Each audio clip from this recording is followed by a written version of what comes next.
बिस्मिल्लाहिर्रहमानिर्रहीम। अस्सलाम वालेकुम। आप देख रहे हैं टीवी टुडे न्यूज़। मैं हूं मोहम्मद अली। बुलेटिन में खुशामदीद। सबसे पहले आपको बताते हैं कि खबर रसां अदारे रॉयटर्स के मुताबिक पाकिस्तान की सफारती कोशिशों के नतीजे में ईरान के 2 अहम अहदेदारों को टारगेट लिस्ट से निकाल दिया गया, जिसे मुमकिन मुज़ाकरात के लिए अहम पेशरफ्त करार दिया जा रहा है। रिपोर्ट के मुताबिक ईरानी वज़ीर ख़ारजा अब्बास अराग़ची और ईरानी पार्लियामेंट के स्पीकर मोहम्मद बाकिर कालिबाफ को पाकिस्तान की दरख्वास्त पर इस फहरिस्त से हटाया गया। ज़राए के मुताबिक पाकिस्तान ने अमरीका से मौक़िफ़ इख्तियार किया कि अगर ये अहम शख्सियात भी निशाना बन गई तो मुज़ाकरात का रास्ता मुकम्मल तौर पर बंद हो जाएगा।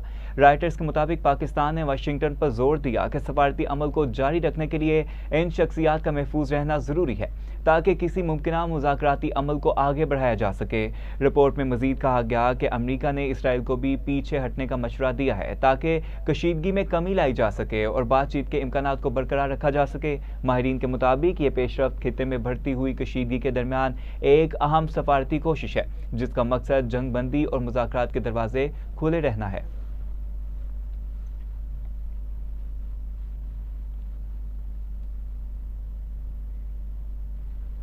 अब आपको बताएं कि सदर मुमलिकत आसिफ अली जरदारी से वज़ीर आज़म शहबाज शरीफ की मुलाकात। मुल्क की मजमूई सियासी और माशी सूरत हाल पर तबादला ख्याल किया गया। अमरीका ईरान मुमकिना मुज़ाकरात की मेज़बानी से मुतालिक अमूर पर भी मशावरत की गई। वज़ीर आज़म शहबाज शरीफ ने मशरिक़ वस्ता तनाज़े पर सफारती कोशिशों के हवाले से भी सदर मुमलिकत को आगाह किया। अहम अपडेट है, आपको बताते चलें कि सदर मुमलिकत आसिफ अली जरदारी से वज़ीर आज़म शहबाज शरीफ की मुलाकात हुई। मुल्क की मजमूई सियासी और माशी सूरत हाल पर तबादला ख्याल किया गया। अमरीका ईरान मुमकिना मुज़ाकरात की मेज़बानी से मुतालिक अमूर पर भी मशावरत की गई। वज़ीर आज़म शहबाज शरीफ ने मशरिक़ वस्ता तनाज़े पर सफारती कोशिशों के हवाले से भी सदर मुमलिकत को आगाह किया।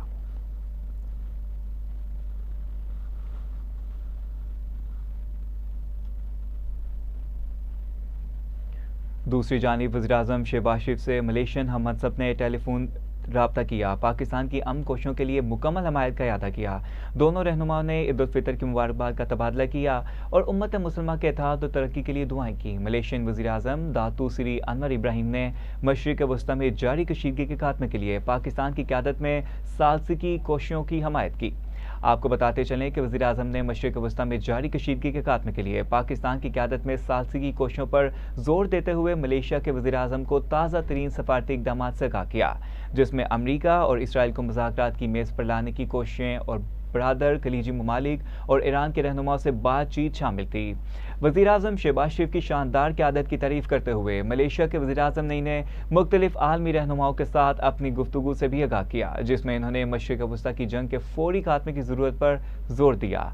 आपको बताएं कि इन्होंने पाकिस्तान के खित्ते में अमन के लिए जारी कोशिशों में मलेशिया की मुकम्मल हमायत की पेशकश भी की। वज़ीर आज़म शहबाज शरीफ ने शुक्रिया अदा करते हुए कहा कि पाकिस्तान खित्ते में कशीदगी को कम करने के लिए मुखलिसाना और हकीकी इक़दाम जारी रखेगा। दोनों रहनुमाओं ने मुस्तक़बिल में बाहमी रवाबते मजबूत करने पर जोर दिया है।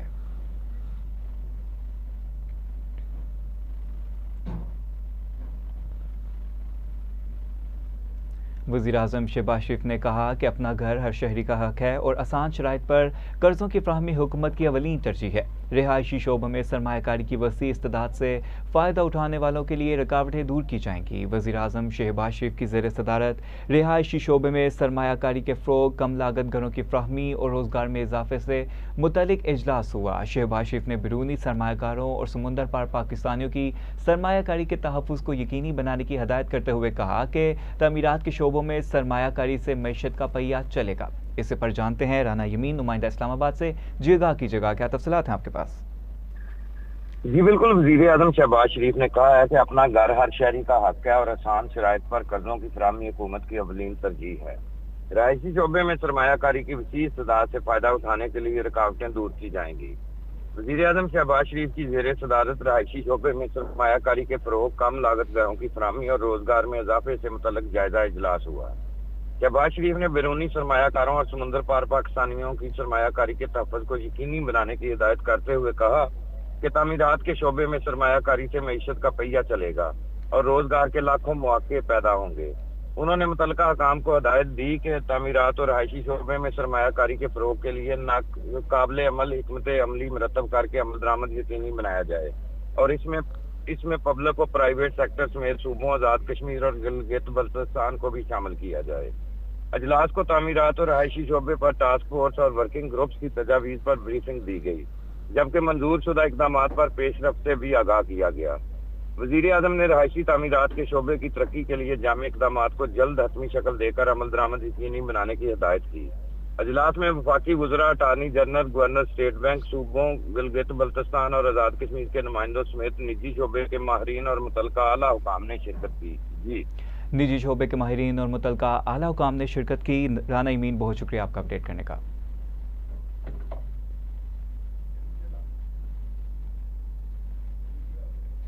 दूसरी जानिब पंजाब असम्बली में कफ़ायत शहरी मुहिम पर सख्ती से अमल दरामद किया जा रहा है, जबकि स्पीकर मलिक मोहम्मद अहमद खान की हिदायत पर असम्बली की 25 प्रोटोकॉल गाड़ियां ग्राउंड कर दी गईं। ज़राए के मुताबिक असम्बली में सिर्फ ज़रूरी लाइट्स चलाई जा रही हैं, जबकि बरकी आलात मुकम्मल तौर पर बंद कर दिए गए हैं। ज़राए का मज़ीद कहना है कि लाइट्स के साथ साथ गैर ज़रूरी एयर कंडीशंस भी बंद कर दिए गए। स्पीकर पहले ही मराहत और तनख्वाह ना लेने का ऐलान कर चुके हैं। कमेटी चेयरमैन के पेट्रोल में 70% कटौती की गई, जबकि सीनियर अफसरान के पेट्रोल में 50% कमी की गई है। इसी के साथ साथ पेट्रोल की मद में माहाना 7 से 10 लाख रुपए की बचत मुतवक्के है। इसके अलावा असम्बली मुलाजमीन की 50% रोटेशनल वाइज ड्यूटी का रोस्टरम भी जारी किया गया है। इसी पर जानेंगे Asif Iqbal Chaudhry, deputy bureau chief Lahore से। जी, कीजिएगा। हाँ जी, बिल्कुल। खित्ते में जो हालात हैं उसके पेश नज़र हुकूमत पंजाब ने भी इक़दाम किए। उसके साथ साथ पंजाब असम्बली में भी कफ़ायत शारी की मुहिम पर सख्ती से अमल दरामद जो है वो किया जा रहा है, जबकि स्पीकर पंजाब असम्बली मलिक मोहम्मद अहमद खान की हदायत पर असम्बली की 25 जो प्रोटोकॉल गाड़ियाँ वो ग्राउंड कर दी गई हैं। ज़राए के मुताबिक असम्बली में सिर्फ ज़रूरी लाइट्स जो हैं वो जलाई जा रही हैं, जबकि बरकी आलात मुकम्मल तौर पर बंद कर दिए गए हैं। ज़राए का मजीद कहना है कि लाइट्स के साथ गैर जरूरी एयर कंडीशनर भी बंद कर दिए गए हैं। स्पीकर पंजाब असम्बली मलिक मोहम्मद अहमद खान पहले ही अपनी जो मौरात हैं और तनख्वाह ना लेने का ऐलान कर चुके हैं। कमेटी चेयरमैन के पेट्रोल में 17% कटौती की गई है, जबकि सीनियर अफसरान के पेट्रोल में 50% जो है कमी कर दी गई है, जिससे पेट्रोल की मद में माहाना 7 से 10 लाख रुपए की जो बचत है वो मुतवक्का है। और इसके अलावा असम्बली मुलाजमीन की 50% जो रूटीन वाइज जो ड्यूटीज हैं वो रोस्टम भी जारी किया गया है, ताकि वसाइल की जो कफ़ायतशारी है उसको यकीनी बनाया जा सके। ताकि वसाइल की कफ़ायतशारी यकीनी बनाई जा सके। आसिफ इकबाल चौधरी, बहुत शुक्रिया आपका अपडेट करने का।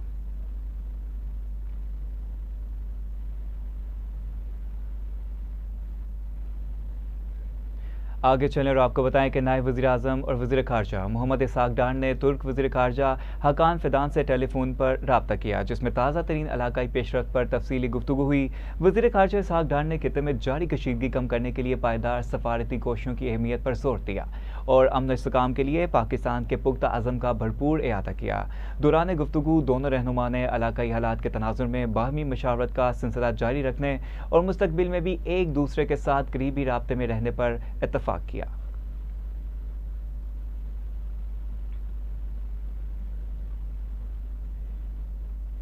नायब वज़ीर आज़म और वज़ीर ख़ारजा इसहाक़ डार ने कफ़ायत शारी इक़दामात की पेशरफ्त पर इत्मीनान का इज़हार किया। नायब वज़ीर आज़म इसहाक़ डार की ज़ेर सदारत कफ़ायत शारी कमेटी का अहम इजलास हुआ, जिसमें कफ़ायत शारी और बजट के इक़दामात पर अमल दरामद का जायज़ा लिया गया।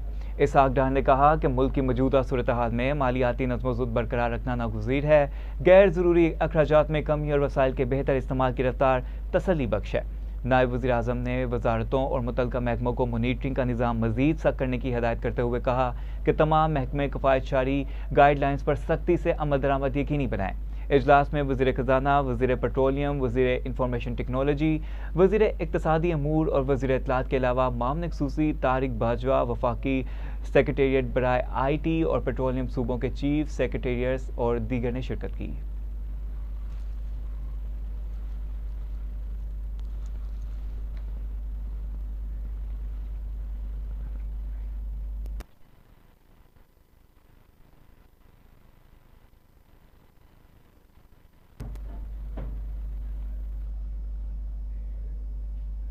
दूसरी जानिब वफाकी वज़ीर इत्तलात व नशरियात अताला तारर ने कहा है कि मौजूदा सूरत हाल में मुल्क के खिलाफ प्रोपोगंडा नाकाबिले बर्दाश्त है। ऐसी हरकत करने वालों को शर्म आनी चाहिए। इस्लामाबाद में प्रेस कॉन्फ्रेंस के दौरान अताला तारर ने कहा कि मशरिक़ वस्ता की सूरत हाल में पाकिस्तान का कलीदी किरदार अब वाज़ेह तौर पर सामने आ रहा है, जबकि आलमी बरादरी पाकिस्तान की सफारती कोशिशों को तस्लीम कर रही है। वज़ीर आज़म शहबाज शरीफ और फील्ड मार्शल सईद आसिम मुनीर ने सफारती महाज पर पाकिस्तान का लोहा मनवाया, जबकि हमसाया मुल्क भारत पाकिस्तान की सफारती कामयाबियों से परेशान है। वज़ीर इत्तलात का कहना था कि पाकिस्तान दुनिया में मौसर और भरपूर आवाज़ के तौर पर सामने आया और जनरल इजलास में गैर मामूली सूरत हाल देखने में आई। इन्होंने वाज़ेह किया कि कोई सियासी लीडर मुल्क से बड़ा नहीं। तनकीद सबका हक है, लेकिन मुल्क का वकार दाव पर नहीं लगाया जा सकता। कौमी मफाद सबसे मुकद्दम है और कोई सियासी जमात या शख्सियत मुल्क से मुकद्दम नहीं हो सकती।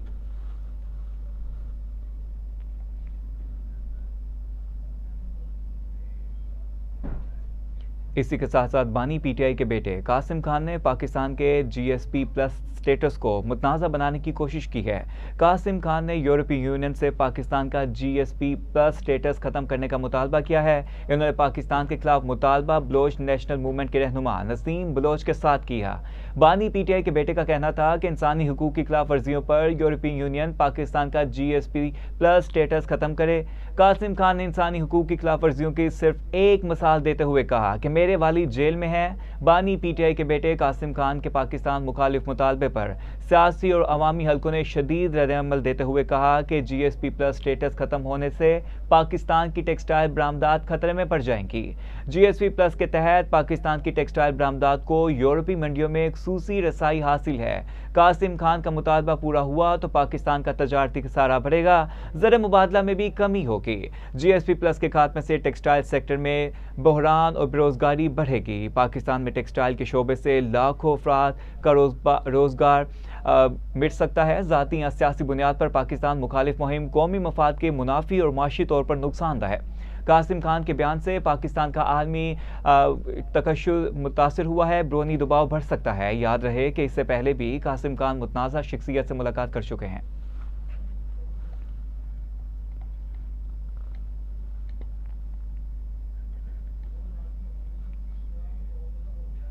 वज़ीर आज़म मोहम्मद शहबाज शरीफ से चीनी सफ़ीर जांग जेडविंग ने वज़ीर आज़म हाउस इस्लामाबाद में अहम मुलाकात की।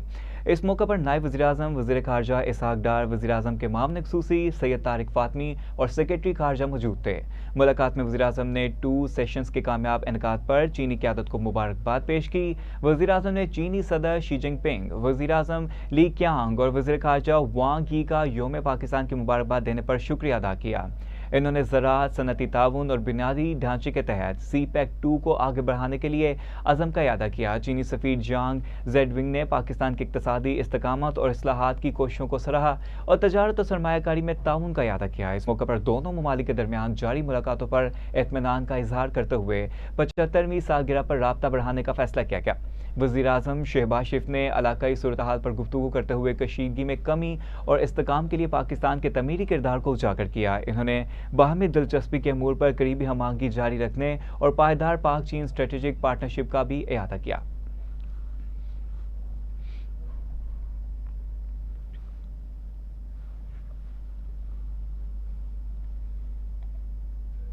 अमरीकी सदर डोनाल्ड ट्रंप ने कहा कि ईरान डील करना चाहता है लेकिन बोलने से डर रहा है। हमने दुनिया में 8 जंगें रुकवाई और अब एक जंग जीत भी चुके हैं।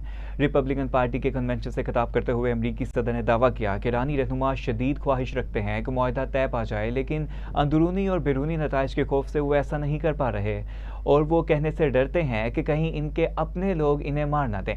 ईरानी क़यादत को ये भी खौफ है कि अगर मुआहदा ना किया तो हम इन्हें मार देंगे। इन्होंने कहा कि ईरान के तमाम रहनुमा सदर बनने के ख्वाहिशमंद हैं। एक रहनुमा ने कहा है कि सुप्रीम लीडर नहीं बनना चाहता। ऐसे ही ठीक हूँ, हम ईरान में जंग मुकम्मल करने के करीब हैं। B-2 बमबार तैयारों ने ईरानी जोहरी तनसीबात, नेवी, फ़ज़ाइया सबको तबाह कर दिया।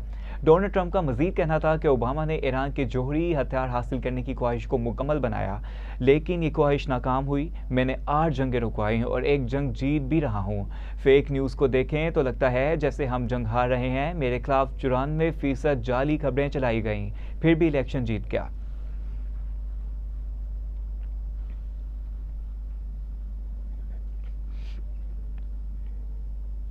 तो दूसरी जानिब ईरानी हुकाम ने दो टोक अल्फाज में कहा है कि जंग बंदी का फैसला सिर्फ ईरान की शर्त पर होगा। ईरान जंग के दोबारा आगाज को रोकने की ठोस और जमानत शुदा इक़दाम का मुतालबा करता है। ईरानी हुकाम ने बताया कि ईरान ने अमरीकी तजावीज़ का जायजा लिया और इन्हें गैर मुनासिब पाया। ईरान सदर ट्रंप को इजाज़त नहीं दे सकता कि वो जंग के खात्मे का वक्त मुतय्यन करें। ईरान ने इलाकाई सालिस के जरिए पैगाम दिया है कि वो अपना दिफा जारी रखेगा। दूसरी जानिब ईरानी हुकाम ने मुतालबा किया कि ईरान और खित्ते में दीगर मुज़ाहमती ग्रुपों के खिलाफ जंग रोकी जाए और अपनाए हरमज़ पर ईरान की खुदमुख्तारी को तस्लीम किया जाए। ईरानी आला ओहदेदार ने बताया कि ईरान का इब्तिदाई रद्द-ए-अमल अमरीका तक पहुंचाने के लिए पाकिस्तान को भेज दिया गया।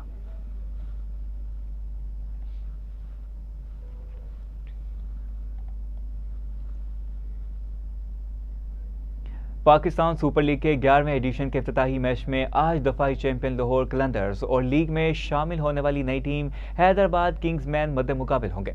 लाहौर कलंदर्स और हैदराबाद किंग्समैन के दरमियान इवेंट का पहला टाकरा शाम 7 बजे लाहौर के गजाफी स्टेडियम में होगा। ताहम बदकिस्मती से शायकीन इस मैच को ग्राउंड में जाकर नहीं देख सकेंगे। क्रिकेट के दीवाने अपनी पसंदीदा इवेंट को देखने के लिए बेताब हैं, लेकिन इस बार मैचेस बस टेलीविजन और लाइव स्ट्रीमिंग पर ही देखे जा सकेंगे। खित्ते में जारी कशीदगी के बायस तवानाई बहरान से बचने के लिए हुकूमती फैसले के बायस ग्राउंड में शायकीन मौजूद नहीं होंगे। आपको अहम अपडेट दें और आपको बताते चलें कि लाहौर के गजाफी स्टेडियम में मैच होगा। तहम बदकिस्मती से शायकीन इस मैच को ग्राउंड में जाकर नहीं देख सकेंगे। क्रिकेट के दीवाने अपने पसंदीदा इवेंट को देखने के लिए बेताब हैं, लेकिन इस बार मैच बस टेलीविजन और लाइव स्ट्रीमिंग पर ही देखे जा सकेंगे। खित्ते में जारी कशीदगी के बायस तवानाई बहरान से बचने के लिए हुकूमती फैसले के बायस ग्राउंड में शायकीन मौजूद नहीं होंगे। अहम अपडेट है, आपको बताते चलें कि लाहौर के गजाफी स्टेडियम में मैच होगा। तहम बदकिस्मती से शायकीन इस मैच को ग्राउंड में जाकर नहीं देख सकेंगे। इसी पर जानते हैं मोहम्मद वलीद खान, स्पोर्ट रिपोर्टर से। जी कहा कीजिएगा। जी बिल्कुल, पाकिस्तान सुपर लीग का आज से लाहौर में आगाज हो रहा है, जहां लाहौर कलंदर्स और किंग्समैन हैदराबाद के दरमियान मुकाबला होगा। दोनों टीमों ने गुज़िश्ता रोज भरपूर प्रैक्टिस सेशन में हिस्सा लिया, लेकिन आज जो है शायकीन क्रिकेट को जो है वो इजाजत नहीं दी गई स्टेडियम में, क्योंकि कफायतशाही जारी मुहिम को देखते हुए चेयरमैन पाकिस्तान क्रिकेट बोर्ड ने यह अहम फैसला किया था कि शायकीन क्रिकेट का जो है वो स्टेडियम में दाखिला नहीं होगा। शायकीन क्रिकेट के बगैर जो है वो पूरे मैचेस होंगे। तो उम्मीद है कि आगे जाके शायकीन क्रिकेट का जो है वो दाखिले की इजाजत दे दी जाए, लेकिन फिलहाल शायकीन क्रिकेट के बगैर जो है वो आज पाकिस्तान सुपर लीग का आगाज होगा। इफ्तिताही तकरीब भी जो है वो मंसूख कर दी गई है। जी, तवानाई बहरान से बचने के लिए हुकूमती फैसले के बायस ग्राउंड में शायकीन मौजूद नहीं होंगे। मोहम्मद वलीद खान, बहुत शुक्रिया आपका अपडेट करने का।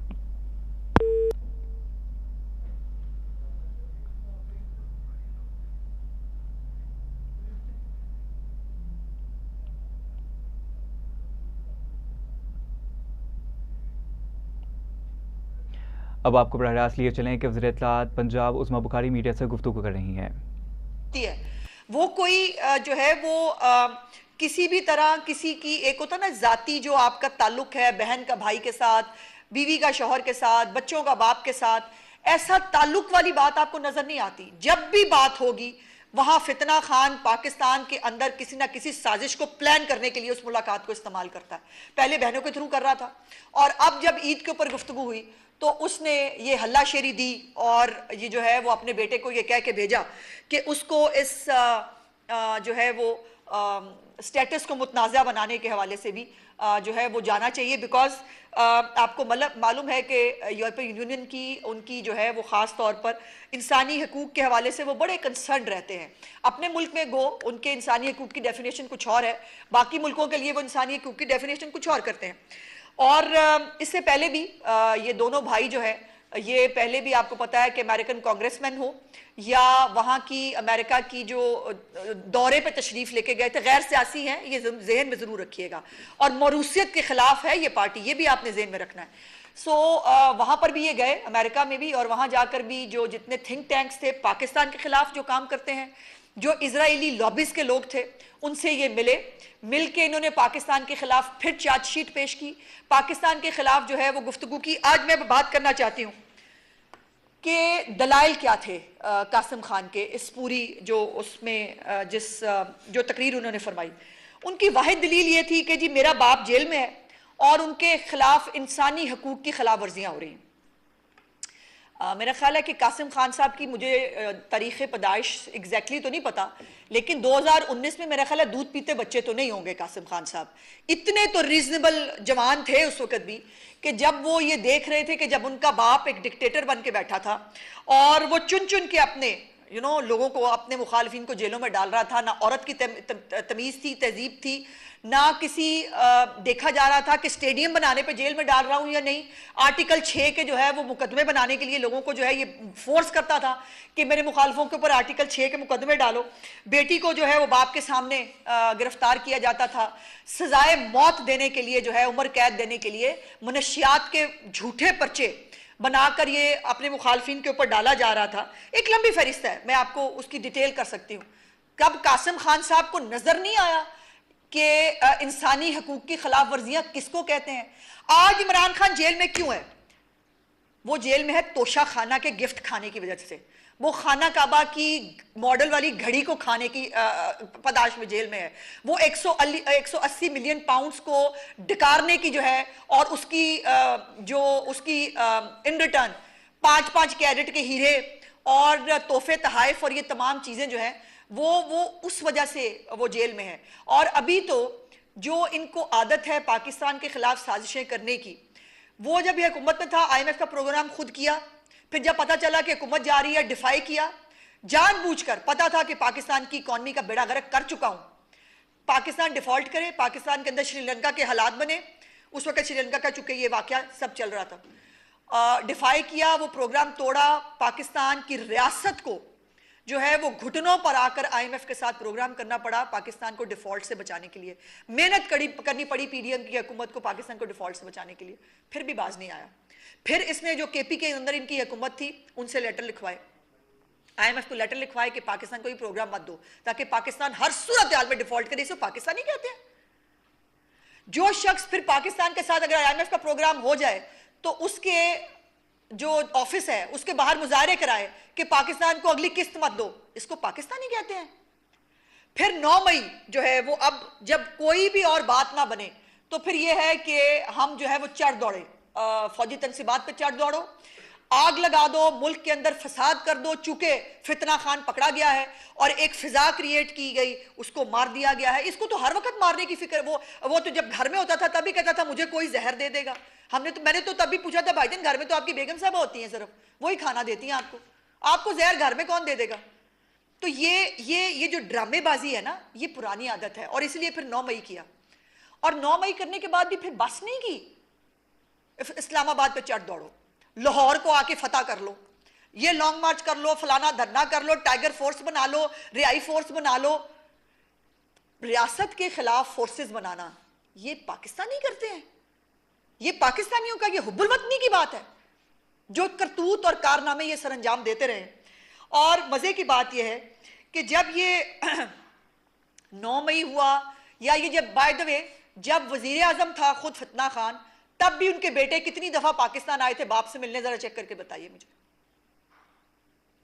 और लेकिन अब चूंकि एक एजेंडा है, डील लेनी है, किसी तरह मजबूर करो रियासत को कि वो मेरे साथ डील कर ले, और उसके ऊपर वो अब इस डेस्परेशन का आलम यह है कि अब जो है वो 9 मई भी करके देख लिया, अब ये दूसरा 9 मई किया गया है पाकिस्तान की रियासत के खिलाफ, जिसमें इसके बेटे ने एक मरकजी किरदार अदा किया। जो मैंने कहा, एक पुरआसाइश जेल के बावजूद भाई, जहां पर आपको तस्वीरें भी दिखाई गई हैं, उनका पूरा आपका जो खाते पीते हैं वो पूरा आपके साथ शेयर किया गया है ऑन रिकॉर्ड। चिया सीड से लेकर, भुने हुए गोश्त से लेकर, देसी घी में पकने वाले खानों से लेकर, 7 बैरक्स वाली जो है वो पूरी फैसिलिटी है उससे लेकर, जिम मशीनों से लेकर, ये कभी आज तक किसी को पाकिस्तान की हिस्ट्री में ये फैसिलिटीज मिली है जो इन मौसूफ को मिली? और अभी इंसानी हकूक की खिलाफ वर्जियां हो रही है मौसूफ के मुताबिक। जब ये 9 मई हो रहा था, ये तभी हो रहा था इमरान खान के बेटे अपनी बहन समेत, वो तो और अपनी वालदा समेत नाइट क्लबों में जा रहे थे। उनकी तस्वीरें, वीडियोस रिकॉर्ड पे मौजूद है। वो उस वक्त खा पी रहे थे, वो इस वक्त जो है वो तफरी फरमा रहे थे। यहां पर पाकिस्तानी कौम के बच्चे जो हैं उनको आग लगाने के लिए पुश किया जा रहा था, और वो जेलों में आज भी अपने जो है वो केस भुगत रहे हैं। मेरा सवाल यह है, कोई भी यूरोपियन यूनियन का मुल्क हो, कोई भी दुनिया का कोई मुल्क क्या अपने मुल्क में 9 मई जैसी किसी चीज की इजाजत दे सकता है? यस और नो। और अगर अमेरिका के अंदर कैपिटल हिल पे आग नहीं लगी थी, तोड़फोड़ हुई थी, उसके बाद समरी ट्रायल्स के साथ जो है वो 10-10 साल 7-7 साल की कैद दे दी जाए और स्पीकर जो है उसके टेबल पे सिर्फ पांव रखने की पादाश में 7 साल की कैद दे दी जाए और वहां पर जो है उन लोगों के साथ लॉबी करके ये कहा जाए कि 9 मई जिसने किया है उसके साथ इंसानी हकूक की खिलाफ वर्जी हो रही है, जो 190 बिलियन पाउंड खा गया है उसको आप भूल जाए, वो इंसानी हकूक की खिलाफ वर्जी है। चोरी, डकैती और गबन ये इंसानी हकूक की खिलाफ वर्जी नहीं होती। जितनी भी फैसिलिटीज इनको दी जा सकती हैं इनको दी जाती हैं जेल के अंदर। ये जो नाकाम बगावत थी 9 मई की, इसका ईंधन मुल्क के बच्चे बने, इमरान खान के बच्चे नहीं बने। और आज भी ये इमरान खान के बच्चे जो वहां बैठकर भाषण दे रहे हैं, नाइकॉप है उनके पास, क्यों पाकिस्तानी शरीयत तस्लीम नहीं करते? क्यों नहीं पाकिस्तान नाइकॉप पे शर्म किस चीज की आती है इनको? चूंकि इनको इसराइली रहना है।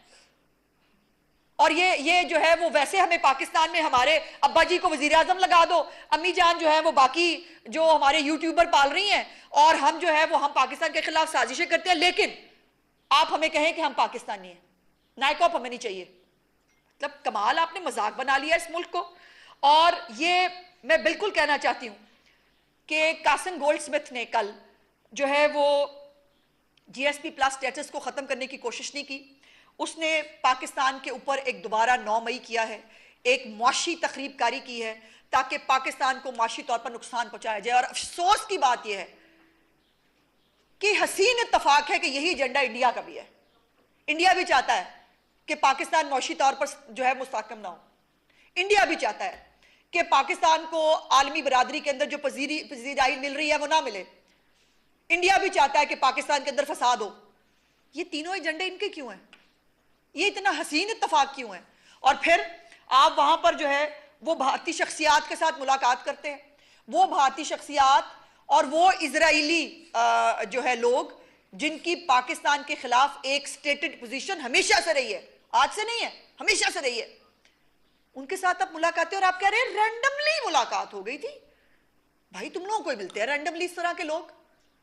और आपका कल सोशल मीडिया जो है वो जब लोगों ने पॉइंट आउट किया कि ये क्या है, ये क्या हो रहा है, उसके बाद ये जो गैर मुल्की शहरी है जुल्फी बुखारी, उसने जो है वो जब वो उठ के चला गया था, फितना खान का बेटा कासिम गोल्डस्मिथ, जब वो उठ के चला गया था उसके बाद उसने कहा कि नहीं नहीं हम ना जीएसपी स्टेटस खत्म कराने की बात नहीं कर रहे, हम वैसे कह रहे हैं कि बड़ी खिलाफवर्जी हो रही है। एक ऐसा मुजाकरा जिसके अंदर जीएसपी स्टेटस को रिवोक करने की बात हो रही है, जिसके अंदर बैंड तंजीमों के लोग बैठे हैं उनके, और जिसको ऑर्गेनाइज करने में भारतीय शहरियों ने पार्टिसिपेट किया है, इजरायली लॉबीज ने पार्टिसिपेट किया है। आप कह रहे हैं कि वहां पर हम जो है वो सिर्फ शक्ल दिखाने के लिए गए थे। इंसानी हकूक की खिलाफ वर्जी का ड्रामा क्रिएट करने का मतलब यह था, बिकॉज मालूम है कि जीएसपी स्टेटस को वो लिंक करते हैं इंसानी खिलाफ वर्जियों के साथ, बुनियादी हकूक की खिलाफ वर्जियों के साथ। तो मैंने तो सवाल किया है, मुझे कोई एक यूरोपियन मुल्क अपने मुल्क में 9 मई जैसा वाकया करा के दिखा दे और कहे कि कोई बात नहीं, इट्स फाइन, कोई फर्क नहीं पड़ता। ऐसे लोगों को कुछ नहीं कहना चाहिए। आपने मजाक बना लिया है। और वो जब उठ के चला गया तो कह दिया कि नहीं नहीं नहीं, वो हमारा ये मकसद, हम ये कह रहे हैं कि जीएसपी स्टेटस खत्म ना करें, लेकिन हम वैसे आए आपको अपनी शक्ल दिखाने के लिए। पागल समझा हुआ है आपने। कब तक कितना एक्सपोज होना है उन्होंने। और मुझे इस खानदान ने कसम खाई है कि पाकिस्तान को आगे नहीं बढ़ने देना। पहले फुफियां जो है वो कम है, वालिद साहब कम है मुल्क में फसाद कराने के लिए, अब इनको भी लॉन्च कर दिया गया है। लेकिन ये गैर मौरूसी पार्टी है, ये बात आपको जेहन में रखनी है बार बार। इनका सियासत से कोई लेना देना नहीं है। बेशक सियासी तकरीर करें, पर्ची पढ़ के ही सही, पूरा पर्चा पढ़ दें एक ही उसके अंदर, लेकिन जो है वो आपने इनको पाकिस्तानी भी समझना है और आपने जो इनका जो ये एजेंडा है पाकिस्तान के खिलाफ, इसको भी आपने जो है वो ज्यादा अहमियत नहीं देनी। ये जो सारी ये जो पूरा प्रोग्राम ऑर्गेनाइज हुआ, इसमें एक शख्स और भी था। अभी मैंने देखा सोशल मीडिया के ऊपर, अब जो यूट्यूबर है, जो डॉलर ग्रुप है, जिसका एजेंडा ये है कि उन्होंने जो ओवरसीज हैं जिनको पता नहीं, वो कहते हैं अपने आप को पाकिस्तानी है, एजेंडा हमेशा मतलब उनमें से जो इनकी तरफ के लोग हैं वो एजेंडा एंटी पाकिस्तान जो है वो चलाते हैं। अल्लाह जाने उन्होंने कभी पाकिस्तान आना है कि नहीं आना, लेकिन उनकी डिक्टेशन पाकिस्तान में चलनी चाहिए। मतलब कमाल बात है कि रहना असी बाहर है, कमाने हमने डॉलर पाउंड है, लेकिन हम बताएंगे कि हमारे मुल्क में जो है ना पाकिस्तान में क्या होगा। और उसी में इसी जो है वो डेलीगेशन के अंदर बानी पीटीआई का कजन डॉक्टर उस्मान जो है वो भी शामिल था। और डॉक्टर उस्मान का जो 2 जुमले में कोट अनकोट आपको बताना चाहती हूं, पाकिस्तान का जीएसपी प्लस स्टेटस खत्म किया जाए, ये लाइन है उसकी। पाकिस्तान में करप्ट सियासतदान है। मेरे ख्याल है डॉक्टर उस्मान साहब बताना चाह रहे थे कि मेरा एक कजन है जो करप्ट है, और इतना करप्ट है टू द कोर कि वो खाना काबा की घड़ी भी बेच के खा जाता है, जो अपनी बीवी को भी जो है वो इस्तेमाल करता है पैसे कमाने के लिए, जिसका आज तक जराए आमदन किसी को नहीं पता, जिसको आज तक कई दफा हमने पूछा। एक जरा मुझे फोन दीजिएगा मेरा, कि जो इलेक्शन कमीशन के अंदर जो गोशवारे जमा होते हैं हर साल हम सब लोग जमा कराते हैं, उसके अंदर इमरान खान ने जो 2018 में 38.7 मिलियन 38.7 मिलियन के गोशवारे असासे जो है वो डिक्लेयर किए थे 2018 में वजीर आजम बनने से पहले। वजीर आजम बनने के बाद 2023 में वो असासे 316 मिलियन, और अभी वो हैं जो डिक्लेयर्ड है। ये 316 मिलियन भाईजान कौन सी मतलब फैक्ट्री है मौसूफ की